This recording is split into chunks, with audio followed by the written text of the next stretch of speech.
Financial Freedom Fighters podcast, back with another episode today. I'm your host, Jacob Sandoval, aka Cash Flow Saga. I have with me my wonderful co-host, Michael Magno, aka Realtor Michael Magno. How's it going, Mike? How you doing? It's been a while. Yeah, we're very busy. Still have 2 rehab projects going on. I'm still looking for my next one. That's a numbers game, right? You got to look at a lot of deals before you actually get one. Things that, and you and I were talking about off air with commercial development that we'll talk about on a future episode. But some cool stuff, man. It's cool stuff. How this can take you down a very winding road. Real estate never sleeps. Mike, we'll kind of transition. We have a great topic for the episode today. I have a lot of conversations with the hopeful investors, the new investors, and one of the big pain points or questions that they have the most is around the topic of property management. And that's exactly what we're going to be talking about is property management 101. What is it? Why is it important? How to find a good property manager? What are the things to look out for? What can you expect when you're working with a property manager? For me, property management is where the money is made. You obviously have to find a good market, obviously get a good realtor, identify a good cash flowing property, but it's kind of all for naught, right, Mike, if you can't manage the thing. Because real estate, the money's made in the buy and the hold. You have to hold it. You have to hold it for a very long time. But whilst holding it, you got to be managing it well. This is where a lot of investors fail. And so stick with us through the whole episode. And, Mike and I are going to chat through all things property management, but I'll turn it over to you, Mike. Give us your kind of initial thoughts on just property management 101. Yeah, property management is, when I'm doing in consultations with people, when they're looking to get into investing or investors that are coming into Cleveland, I always tell them, property management's honestly, it's probably the most, I don't want to say that I'm not the most important piece to the puzzle, but honestly, on the purchase side, obviously, I'm the most important piece. But on the long-term piece of the puzzle, the property management is going to make you or break you. It's a unique setup that you and I have. Obviously, you're long distance, so you have property managers. I'm local, so I keep my property management in house. I do it myself. At least for now. So we both have obviously different perspectives of it. And as a matter of fact, my Florida house, we finally have bit the bullet and we've hired somebody to take over the management of that short-term rental for us. So shout out to Tyler down there in Florida. We're going to farm that out and see if we can do better than we were doing self-managing the property. But yeah, it's arguably the most important piece of the puzzle once you close on a property. 100%. So let's just dive right in, Mike. What is property management? So I'll start with kind of like a high level, and you can kind of build off of that. So property management is very tactically, right? Your property manager is going to be managing the day-to-day operations of that property. For all intents and purposes, you shop and, Mike finds you a property, you get through due diligence inspections, you move forward, you close on the property. Mike hands the keys over to your property manager. If we're talking about Cleveland, right? That's effectively what is happening. You then are going to work with your property manager for the most part. They're going to get the building rent ready. So if you have some work that needs to be done to get it rent ready, your property manager is going to oversee that. They are going to place the tenants for you, right? So they're going to find who is actually going to be renting your place. They're going to be managing the tenant communication. So you as an investor, you don't want to get calls about tenants. You don't want to get calls about toilets and trash and all that fun stuff and repairs and maintenance. That's not going to go to you. That's going to go to your property manager, right? And they are also going to be the local market experts if there's specific laws and, rental permits and applications and different things like that. Like we have lead clearances in Cleveland. And so they're going to help guide you and stuff through what you have to know from a local market knowledge. So they are effectively, again, managing your property so that you, the investor, can focus on what you need to focus on. That's partially probably going to be your day job, right? Because you're probably not a full-time real estate investor yet. And also you can focus on the skills of investing because property management is a completely different animal. It is a completely different beast. And if you don't want to be in the property management business, that's why I think you need to outsource it. But Mike, I'll turn it over to you. How do you view property management and the responsibilities of a property manager? I mean, you hit it. You hit most of the most important factors, right? They're managing your day-to-day operation, right? The investor's job is to manage their manager, and it really just depends on each individual investor, how they do that. I mean, I wouldn't say that you need to be talking to your property manager every day or even every week. That wouldn't be good. Yeah. That wouldn't be good if you are. And that's the thing, right? I mean, to have a good property manager, they're probably managing at least 300 or 400 doors. So you have to understand that they're very busy people. I had to get a Google Voice number for my rentals because when I put up a property of mine for rent, it's death to your phone. I mean, just forget it. I literally a couple of years ago got a Google Voice number to include in my listings instead of my personal / business cell phone, because like the calls are just nonstop. I mean, it's day and night. That's where the tenants it is what it is, I guess. But that's a huge aspect of it. I mean, your property manager is getting bombarded by tenant communication, whether it's current tenants, hopeful tenants, applications, 24/7. So I wouldn't say that they need to get bombarded by their landlords either. Obviously you want to have a communication lines open with your property manager. Yeah, definitely. No, that's a very important point, Mike, is that you have to understand the property management business a little bit. And we're going to dive into this more.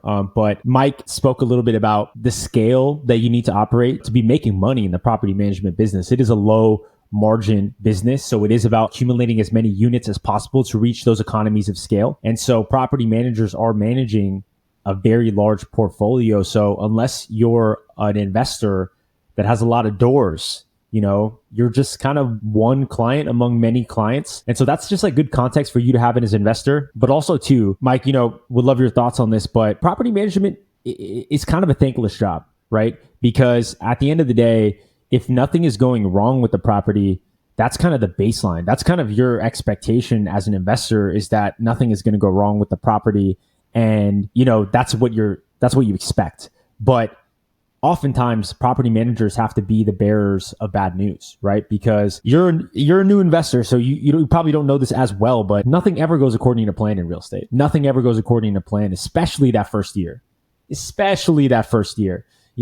We had a podcast episode, Liam, on he talked about how his first Cincinnati deal was a nightmare deal. And that might scare you as an investor, but it's not that abnormal of a story. All of this to say is that property management is kind of a thankless job. They're incredibly busy. They have a lot of clients, and you have to kind of acknowledge that as the investor. And to Mike's point, be very respectful, because you could not succeed without your property manager if you're an out-of-state investor, because they are the ones that are shepherding, probably the biggest purchase, the biggest investment that you've made. They're the ones trying to shepherd you to success. Now that I've said that, though, I will also say, Mike, that a lot of property managers out there right now are not very good at their jobs. So it's kind of a double-edged sword, is that you have to be respectful as an investor, and you have to kind of understand that what they're doing is very difficult, the property manager. But at the same time, too, you have to know when to spot and how to spot a good property manager versus a bad property manager.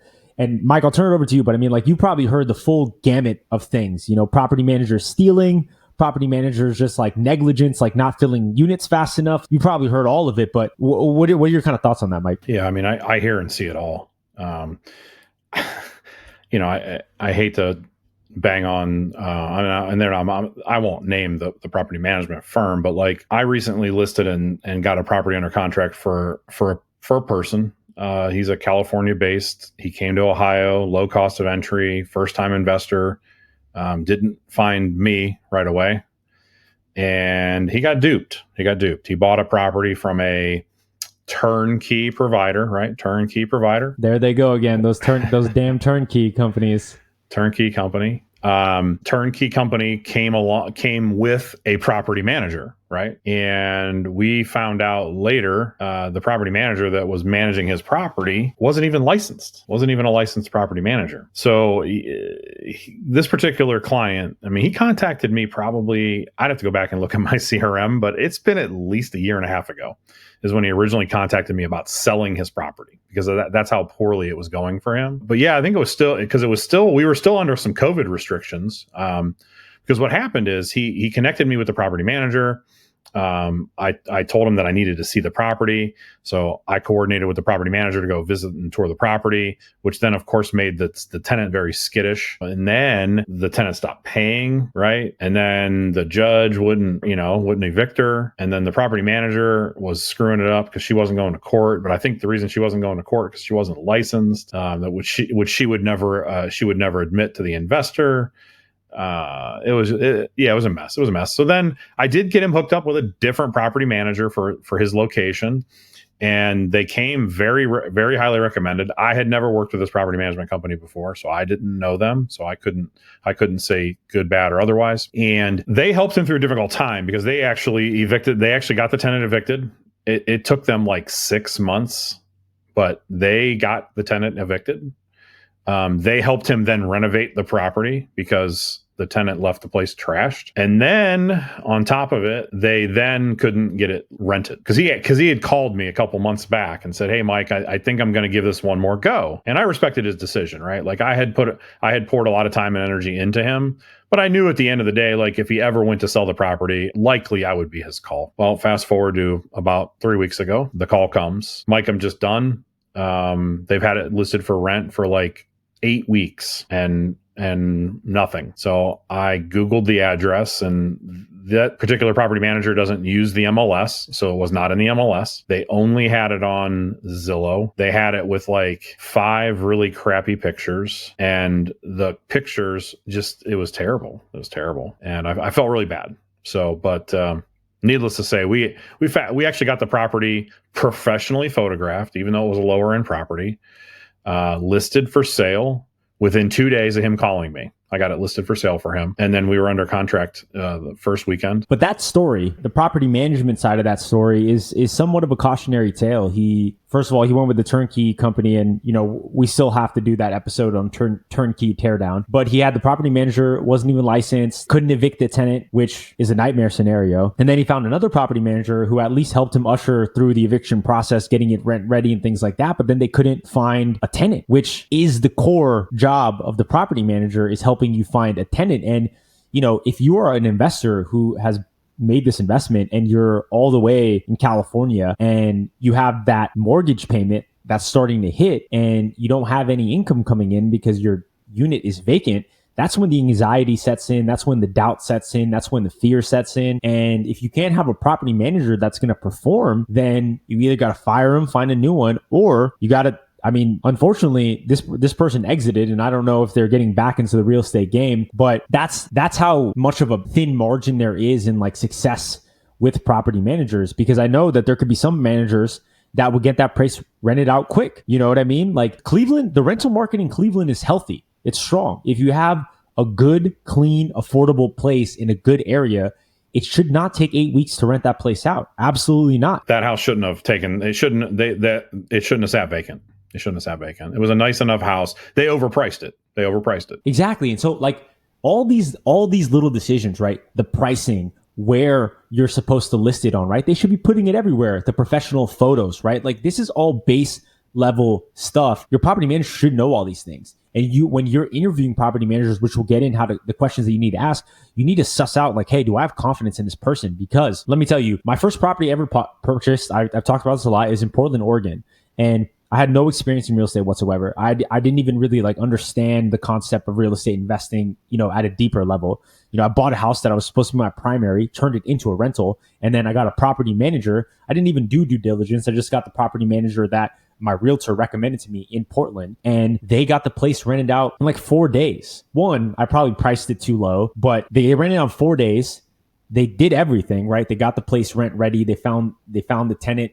I saw the pictures that they put up. It was like really nice. I saw the listing. I checked a bunch of places, and They got it rented out in 4 days. That's when it really all clicked for me. At that point in time, I was just operating as a retail home buyer. But the second that I had a successful engagement with a property management firm, which was just by dumb luck, that's when it clicked for me that you can do this. You can do this and you can be out of state and you could buy these properties and you don't really necessarily have to be a local market expert. It's just if you had the right team. Now, I got lucky and the property management firm that my realtor in Portland recommended to me ended up being a pretty good one. But there are so many bad ones as well. And that's what Mike and I want to accomplish with the episode today is like, let's just arm you with a little bit of knowledge so that when you do interview these property managers, you can know what to ask and know what to kind of look for, right? So Mike, let's just be tactical about this. Let's talk a little bit about how much property management costs to the investor. And let's talk about why we think that for long-term rentals, at least, that it's definitely well worth the cost. Yeah. So, in our market, 9-10% is pretty typical of the gross rent. So if you're $1,000 property, you're going to pay $100 a month in property management fees. There are a lot of fees out there. If they have to, post a 3-day notice, there might be a fee for that. If the tenant hasn't paid their rent, if they have to do an eviction, there's fees for that. When they place a tenant, they typically will take, depending on the property manager. Once again, I'm not going to speak specifics, but it could be anywhere from half of the first month's rent to the full first month's rent in a lease up fee. There can be renewal fees. I know it seems like a lot of fees. I've looked into starting my own property management company. It's not that lucrative. It's really not, unless you've got 10,000 doors and you're doing it at such a scale. And even then, it's still not that lucrative because the amount of staff it requires to manage a portfolio that large is unbelievable. So, so for those out there who hear me talk about these fees, I don't want you to think you're going to get feed to death, but just understand that it's not the easiest job in the world. I mean, Jacob, you mentioned at the beginning, it's probably the most thankless piece of the equation when it comes to real estate investing is the property management piece. To kind of like highlight the big, like what Mike said, the big thing is obviously the main kind of management fee, which is that 8 to 10%. It's 10% in Cleveland that I pay. It's 6% in Portland. That's going to be very market specific. Yeah. The higher cost living areas charge a lower percentage because they're getting a larger chunk of the change, right? A lot of people, I've had a conversation like one time with a lady in Atlanta, and she's like, "Oh, I only pay 6%." And I go, "Yeah, but what's your average rent? $2,000." I'm like, "Well, 6% of 2,000, well, that's $120. 10% of the average rent in Cleveland at $1,200 is $120. So that's why it's a percentage and not, and it's going to vary wildly depending on the part of the country that you're in. Yep. So you have that piece of the fee, which is obviously kind of like the main revenue driver for the property manager. And it is the main kind of cost center for you, the investor. And that's why when you have rental property calculators like mine, you plug in a percentage for property management. That's where you typically plug in that kind of 10%. Mike said the leasing fee, that's a really big one. That's one that you might not know, but it obviously takes work to place the tenant, and you compensate the property manager by paying them a leasing fee. And Mike said, sometimes that's a flat fee. Sometimes that's half the rent. Sometimes that's the first full month's rent. But it's very important for you as an investor to know that, because when you finally place a tenant, it's like, woohoo, you celebrate, and you're like, oh, never mind. I got to pay that first full month to the property manager. So you're eating that kind of mortgage expense as well, even when you do place that tenant. So that's an important thing for you to know. And then the one to me that stood out, but it's pretty normal, is whenever they coordinate maintenance and repairs, which they will do a lot, they tack on margin on top of that. So what does that mean, right? If they have a 20% margin on maintenance and repairs, that means that if they have like a $500 repair that they have to do, right? Maybe they have to go fix something or paint something or whatever. It's $500. They're going to tack on 20% on top of that. So they're going to get $100 on top of whatever the cost of that is. And that's just their margin, because sometimes things go according to plan, or, sometimes they just need to make money in other ways, because like Mike said, it is not a lucrative business. So for me, I've, interviewed a lot of different property managers, and those are kind of the core ones. There's always going to be like little things here and there But those are kind of like the big cost drivers is the maintenance margin, the leasing fee, and then the actual fee. But 1000%, I say this all the time, 1000% property management is worth it. For a good property manager, it's worth it because you do not want to be in the business of property management. You do not want to have your phone blowing up in the middle of the night or in the middle of winter in Cleveland when, things are going wrong with the property. You just don't want that. And also, if you really think about it, 10% of your gross monthly rent for the amount of work and headache that it saves you as an investor, it's nonsensical to think that like saving the $120 or even saving the $200 is going to be worthwhile to you. So it's 1000% worth it. But that's what, we want to arm you with is like the knowledge of the fees. Those are normal. Now there is a point where the fees can be really excessive. And that's where you have to kind of compare across different property managers of like, hey, what is all this stuff? And that's where you have to really be armed with the knowledge to have the questions to ask,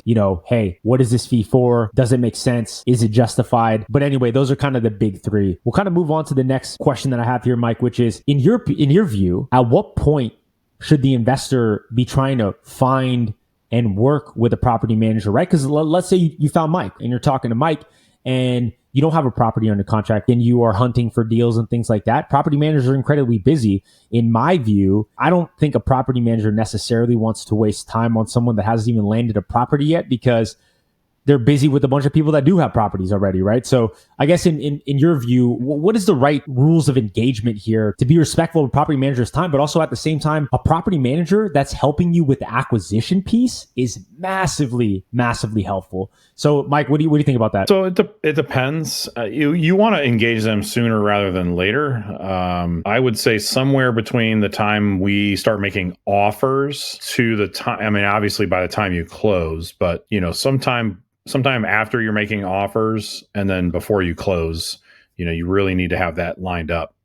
And the reason being is if you get lined up with the right people, they may even be able to help you and help us through the escrow process too. Good example would be, if a property manager would be willing to look at the property inspection report, right? Maybe there's some stuff in there that I can't really give you a good idea of what it's going to take to fix it. That's where if you have a good relationship with a property manager, the property manager might be able to step in and say, hey, I'm going to give you a range of what it's going to cost me. And this is what it would look like. Yeah. And so I've had the fortunate scenario where, Mike hooked me up with a property manager and I had the counsel of both Mike and of a property manager as we're hunting for properties. And as I'm thinking about putting offers on places, I have the opinions of both Mike and the property manager, both people who have expert local market knowledge, but also different sides of the coin in terms of opinion. Mike is like, this is a great area. The property manager has even more granular information about like the rental demand in that area, the rental rates. They maybe have a bunch of units in that area already. And they're like, hey, these units are doing great. And like Mike said, they can give very granular estimates on, hey, we think that to do flooring, it's this, to do paint, it's this, and different things like that. So you're going to be able to get better cost estimates as you're doing your underwriting when you're acquiring the property with Mike. And then you're saying, oh, what is that repairs and maintenance rent ready line item that I need to input there? Your property manager can inform that. Now, I will say it's not always guaranteed that a property manager is going to give you the time of day if you don't even have like a property, if they don't know how serious you are, right? So there's also like you, the investor, it behooves you to be educated in this sense, right? Because they need to know that you're serious. They need to know that you are actually going to acquire this property because they want your business, obviously. But if you're just a tire kicker and you're trying to get them to do free work for you, then they're not going to respond well to that. So we'll kind of round out to the next question here though, Mike, which is how do you find a good property manager? Like we already kind of outlined like when and how, and I'll say the first and the easiest thing, and I'll steal your thunder here, but a good investor friendly agent is worth their salt, is going to have a Rolodex of people that they can refer to you. Yeah. I mean, I've got 3 or 4 different property managers that I've worked with in different sections of Northeast Ohio here in my area. And I'm fairly confident in those people's abilities to help my clients out. Now, it doesn't always go 100%, right? I've had clients who didn't get the performance out of, maybe one or of them, and have switched. And, once again, I also tell people up front, like, I'm not affiliated with these people directly, right? So I'm going to make the introduction. I hope obviously I want it to work out because I want you to continue to buy properties here. I'll do everything I can to help you along the way, and I try to set people up for success, right away, right? And you've talked about it before, Jacob, me being Mr. Negative. I get a lot of people who they'll see a property and be like, oh my God, look what Rentometer says the rent is. And I'll be like, I have no idea how they came up with that. And I know it's supposed to be from like real data on Rentometer, but where? Like, I don't see it. Now, once again, not all a very small percentage of landlords and property managers use the MLS for data, but that's all the data that I have, right? Is when it comes to rentals, is the MLS, or going on to Zillow and checking out what's actually for rent. You never know what it actually rented for on Zillow. So I like to be a little bit more conservative probably in my rental estimates. You know what I mean? So this is a really big one. The tool that most people use to estimate rent, which is one I use as well, is called Rentometer. You basically plug in an address, you plug in the bedroom count, the bathroom count, and it'll basically pull a bunch of similar properties in the area, and it'll draw like a radius within, like, I don't know, a 1 mile, 2 mile, 3 mile radius. You can kind of select that as well. And it'll give you basically the average, the median, the 75th percentile, the 25th percentile, and then it'll give you a report. And that is really helpful. But at the same time too, as with most data tools, it's not always perfect. You can't always just trust the thing that Rentometer spits out, or the equivalent for Airbnb is AirDNA. You can't just trust what those tools are spitting out. You need to then match it with what the local market knowledge is. And that is where your realtor is going to come in. That is where your property manager is going to come in. So to kind of round it out, I would start with your realtor. Obviously, they are going to be the best source of information, not just for property managers, but contractors and your lenders and everything. So everything starts with the investor-friendly agent.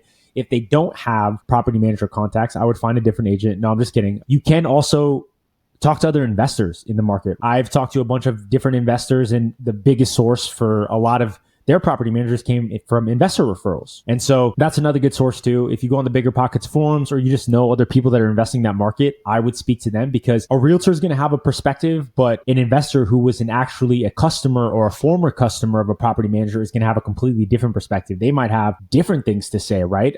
There are some investors that have bad experiences with property managers, and you want to talk to all of them. So I would say investor referrals is another good one.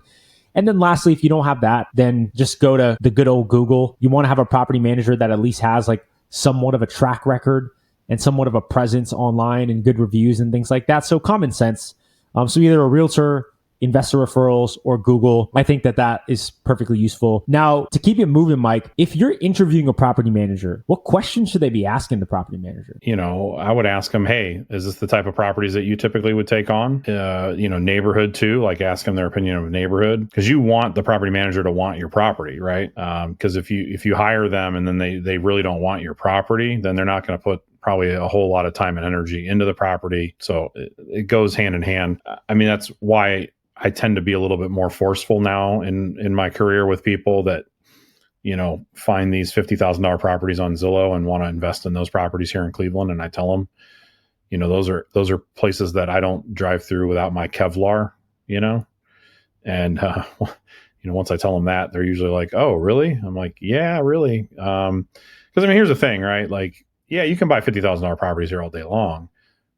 What it's not a spreadsheet. This is not, it's the sports analogy, right? We don't play the games on paper, right? We don't play the games on paper. We don't play the real estate investing game on paper.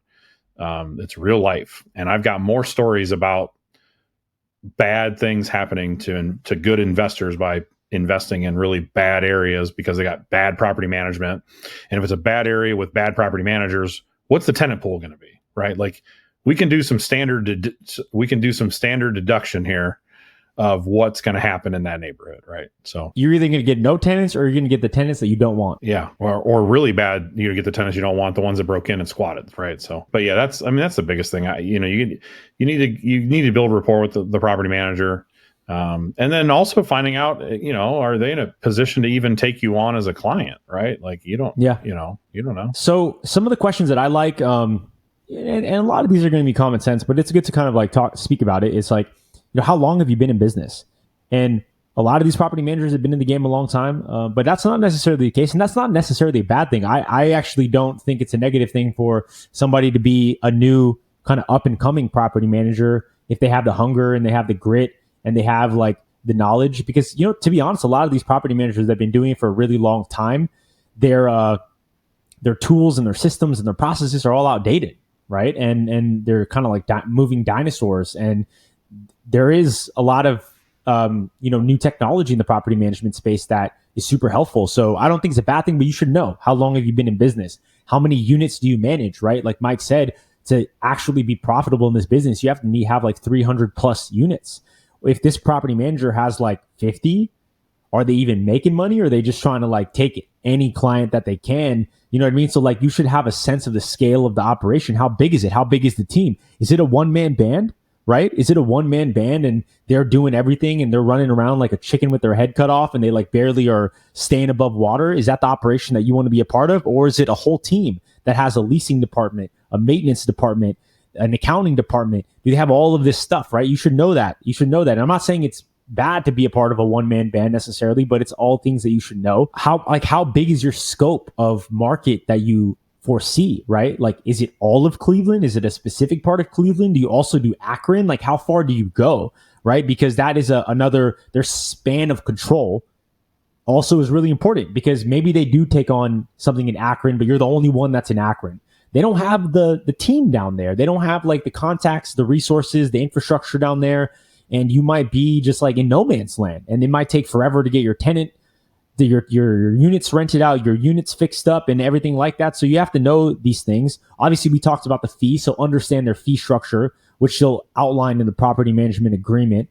How do you handle maintenance and repairs, right? Are they a full service property manager where they'll take a property that needs $20,000-$30,000 of worth of work before you actually need to get it rent ready? So are they willing to take that on, or do they have a cap of like, they only do cosmetic repairs?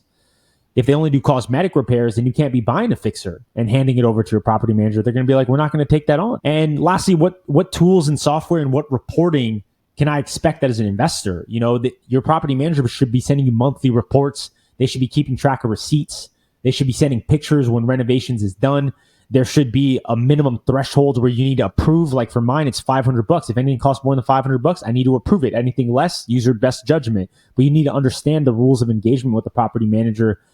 Now that I've kind of riffed on that, anything else, Mike, that you're kind of that comes to your mind? I would also throw in, though, buying a fixer is probably not the greatest idea on your first go around. And then two, it's the property manager is not going to be the most effective person to do that for you. They're a property manager, right? They're not a project manager. Like, they're not a general contractor. So I always caution people that want to do these, heavy rehabs and use the property manager. Because it's super difficult. Absolutely. And so we do got to get out of here. Kind of have a hard stop today, so we'll have to wrap this episode a little bit short. But the last thing that I kind of want to impart on you, the listener, is just because you have a property manager doesn't mean your job is done, right? There's this concept called asset management in real estate investing. And that means that you are not the property manager, but you're the asset manager, which means that you have to manage that manager.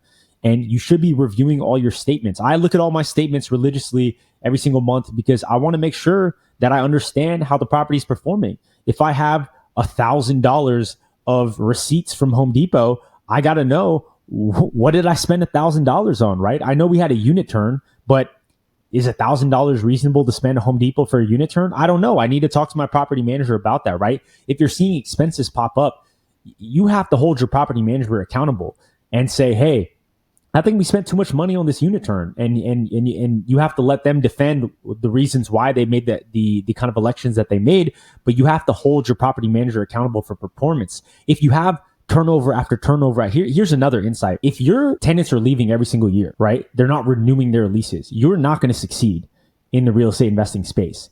You need long-term tenant retention. You need the tenants to stay there minimum 3 years. And that's when things start to get fun in real estate, is when you don't have turnover after turnover after turnover. And I've just got through a season of a lot of turnover, in the past couple of years. And now I'm reaching my stride with tenant retention. And you need to partner with your property manager to make sure you can achieve long-term tenant retention. And so you need to be strategic. One thing, Mike, that I've been doing, and I don't know if it's controversial or not, but I actually like the 2-year lease. I like the 2-year lease because you kind of get a tenant that's a little bit more settled. It's a good deal for them because the rent's not increasing for 2 years in a row. It's a good deal for you because you're not going to have that turnover after year one, which sucks. And especially if it's happening all at the same time.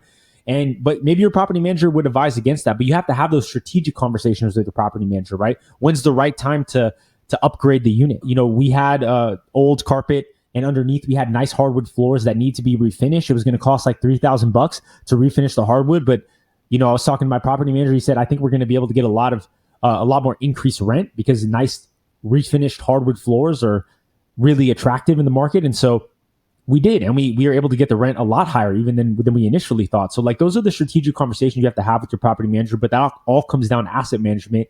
Another piece of asset management is like the boring bookkeeping. I was an accounting major.